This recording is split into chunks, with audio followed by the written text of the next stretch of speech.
Karibu. Rais wa Marekani Donald Trump amekutana na mwenzake wa Ukraine Volodymyr Zelensky kwa mazungumzo yaliyochukua saa moja jijini Davos, Uswizi. Trump amekuwa akimshinikiza Zelensky kuafikia makubaliano ya amani na Urusi. Amesema makubaliano hayo yako karibu sana kuafikiwa. Mjumbe wake maalum Steve Witkoff amesema kuna jambo moja tu lililosalia kufanikisha, na akiashiria matakwa ya Moscow kutaka kumiliki maeneo zaidi Ukraine. Zelensky pia anakutana na kampuni za umeme baadaye, huku raia wake wakiendelea kupambana na mgao wa umeme pamoja na viwango vya juu vya baridi kali. Donald Trump amesema haya baada ya mkutano huo. Lazima tuone ni nini kitakachotokea. Tunakutana na Urusi. Hilo linafanyika kesho. Tunaenda kukutana na Rais Putin. Nimekuwa na mkutano mzuri sana na Rais Zelensky. Kila mtu anataka vita viishe. Kwa upande wake, Rais Zelensky alisema mkutano huo ulikuwa mzuri na anadhani kuwa hii ndio hatua ya mwisho ambayo ni ngumu sana. Rais huyo pia aliliuliza bara la Ulaya kwa nini haliwezi kukamata meli za mafuta za Urusi zilizobadilisha jina ili kujificha na kuchukua mafuta yake, jambo ambalo Rais Trump amefanikiwa kulifanya. Akitoa shukrani zake kwa muungano wa Ulaya kwa kuzuia mali za Urusi, Zelensky alilalamika kuzuiliwa kutumia fedha hizo wakati alipozihitaji. Watu wetu wanafanya kazi karibu kila siku. Si rahisi vile. Stakabadhi za kumaliza vita hivi ziko karibu kukamilika, na hilo ni jambo la muhimu sana. Ukraine inafanya kazi kwa ukweli na uwazi na bidii, na hiyo huleta matokeo. Ni sharti Urusi iwe tayari pia kumaliza vita hivi. Zelensky amesema wawakilishi wa Ukraine watakutana na wale wa Marekani, kisha watakuwa na mkutano wa mataifa matatu katika Umoja wa Falme za Kiarabu hapo kesho. Taarifa ya Nick Bick inawasilishwa na Agnes Penda. Rais Trump akiwa jukwani huko Davos akizungumzia mafanikio yake Mashariki ya Kati na kuzindua kile kinachoitwa bodi ya amani ambayo atakuwa mwenyekiti. Well, this is a very exciting day. Hii ni siku ya kusisimua sana ambayo tumeisubiri kwa muda mrefu, na mataifa mengi yameshapokea ilani na kila mmoja anataka kujumuishwa. Wamarekani wanasema hili ni shirika jipya la kimataifa litakalosaidia kutatua mizozo, lakini wakosoaji wanasema litajaribu kuchukua nafasi ya Umoja wa Mataifa. Na mwaliko wa Urusi kujiunga kuna maanisha huenda mataifa mengi ya Ulaya yatakaa mbali nao. Hatutatia saini kwa sababu hii inahusu mkataba wa kisheria unaoibua masuala makuu zaidi, na pia tuna wasiwasi kuhusu kuhusika kwa Rais Putin katika swala ambalo linahusu amani, wakati ambapo hatujaona ishara zozote kutoka kwa Putin za kuonyesha kuwa atajitolea kwa amani ya Ukraine. Lakini Greenland ni tatizo ambalo halijasuluhishwa licha ya mabadiliko ya ghafla ya Trump katika muda wa saa 24 zilizopita. Mwanzoni alisema hatatumia nguvu ili kuchukua kisiwa hicho, na kisha akaondoa tishio la ushuru dhidi ya mataifa 8 ikiwemo Uingereza kwa kuunga mkono Greenland. Hii ni baada ya mkutano na mkuu wa NATO Mark Rutte, ambapo Trump amesema kuwa mpango wa mkataba umekamilika ila hatujui zaidi.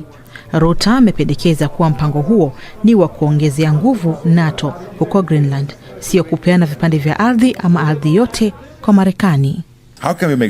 Tunawezaje kuhakikisha kwamba mataifa haya kwa pamoja yatahakikisha kuwa eneo la Arctic linasalia salama kama Urusi na China watakaa mbali? Greenland ni sehemu ya Denmark, na watu wa Denmark wanasema umiliki wa kisiwa hiki sio wa kujadiliwa. Viongozi wa muungano wa Ulaya walikutana baadaye kujadili matakwa mapya ya Trump. Uzito wa jambo hili ambalo linaonekana kama mzozo unaotokota umeanza kupungua, ila uhusiano baina ya Ulaya na Marekani umetatizika zaidi kwa mara ya kwanza. Mamia ya picha zinazoonyesha nyuso za watu waliouawa wakati wa maandamano ya Iran ambayo polisi walitumia nguvu kupitiliza dhidi ya waandamanaji zimevuja na kupewa kitengo cha kudhibiti taarifa cha BBC Verify. Picha hizo zina maudhui ya kuogofya na imetubidi kubana sehemu kadhaa za picha hizo kutokana na hali ya watu walio ndani yake. Picha hizo ndio njia ya pekee kwa familia kutambua wapendwa wao waliouawa. Maandamano yalizuka jijini Tehran mwishoni mwa Disemba baada ya kuporomoka kwa thamani ya sarafu ya nchi hiyo dhidi ya sarafu za kigeni, hali ambayo imeleta ugumu wa maisha kwa jamii. Taarifa ya mwandishi wa BBC Verify Marilyn Thomas inawasilishwa na Leila Muhammad. Ni baadhi tu ya nyuso za maelfu ya waandamanaji waliouawa katika operesheni ya kikatili ya serikali kuwazima waandamanaji. Picha hizi kutoka kwa hifadhi ya maiti zilikuwa katika bahasha ya siri ambayo BBC Verify ilipata. Tumeficha sehemu ya picha hizi kwa sababu zinaonyesha nyuso za watu, waume kwa wanawake waliofariki, ambazo zimejaa damu na ambazo pia zimevimba ndani ya mochari.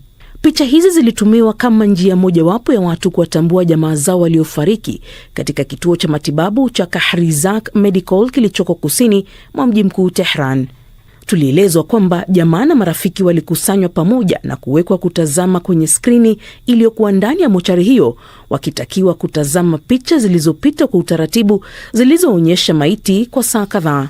Tumepitia kila picha kwa uangalifu, ambazo zinaonyesha mifuko ya kubeba maiti iliyofunguliwa na ambapo karatasi zilikuwa ndani kando ya nyuso za maiti zilizokuwa ndani ya mifuko hiyo. Tumewatambua waathiriwa 326. 18 kati yao ni wanawake. Miili mingi ilikuwa imeharibika vibaya. Chanzo kimoja kilitueleza kwamba majeraha waliyopata yalikuwa mabaya sana kutoweza kuwatambua waliofariki. Januari 8 na 9 zilikuwa siku mbaya zaidi kwa waandamanaji, hasa wakati wa usiku, hususan katika wilaya za Ashrafi na Punak ndani ya mji mkuu. Vitambara vya utambulisho kwenye miili vinaonyesha kwamba waathiriwa zaidi ya 100 walirekodiwa kufariki Januari 9. Lakini hiki ni kipande kidogo cha hali halisi. BBC Verify imekuwa ikiwafuatilia waandamanaji hawa tangu maandamano yalipozuka mwishoni mwa mwezi Disemba, na yamesambaa kote nchini humo na kufanyika katika miji zaidi ya 71. Ushahidi huu wa picha unatoa taswira japo ndogo tu ya maelfu wanaoaminika kuuawa na serikali ya Iran. Tuelekee Sudan. Mwezi Julai mwaka 2023, Zainab alibakwa na kundi la wanaume wakati wa shambulio lililofanywa na kikosi cha Rapid Support Forces RSF katika mji wa Al Jeneina, Sudan. Wiki chache baadaye aligundua kuwa alikuwa mjamzito na amezungumza na BBC kuhusu jinsi ambavyo amekuwa akiishi na athari za kisaikolojia katika kambi ya wakimbizi nchini Chad. Tukutahadharishe tu kwamba taarifa hii ina maudhui yanayohusiana na ukatili wa kingono.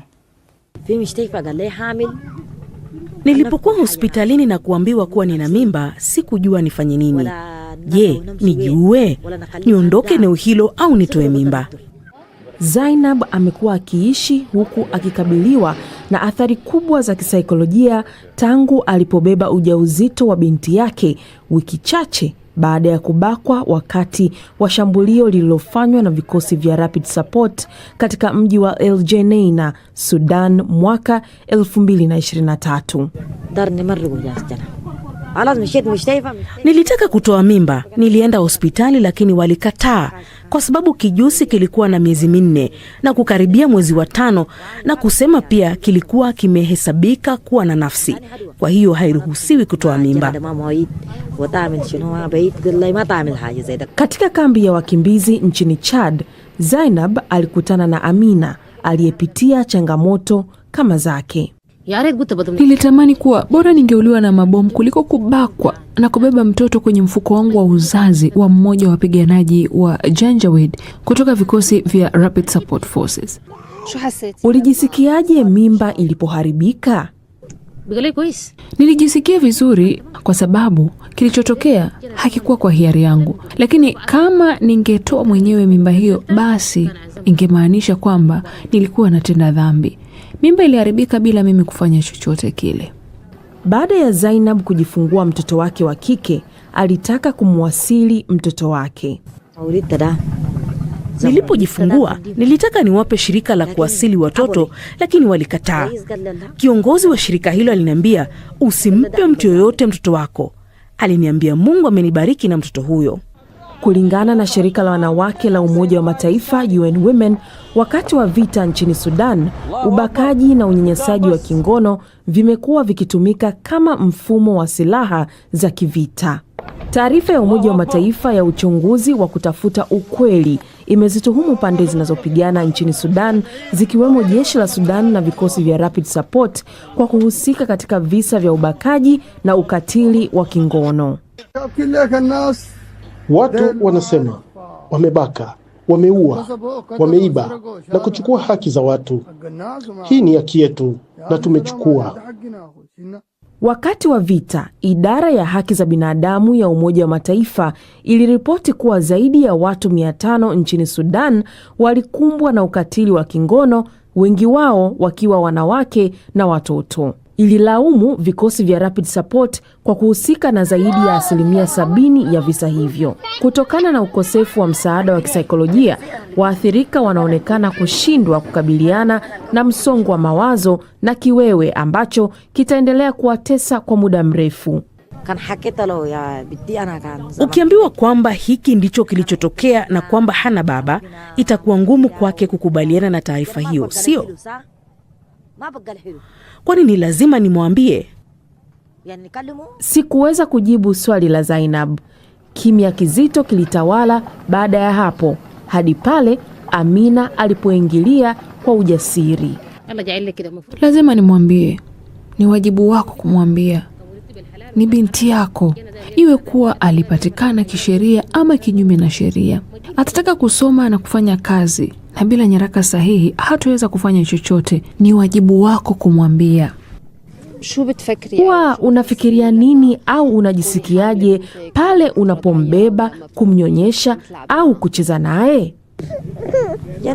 Nikimwona tu nakumbuka kila kitu kilichonitokea nikiwa El Geneina.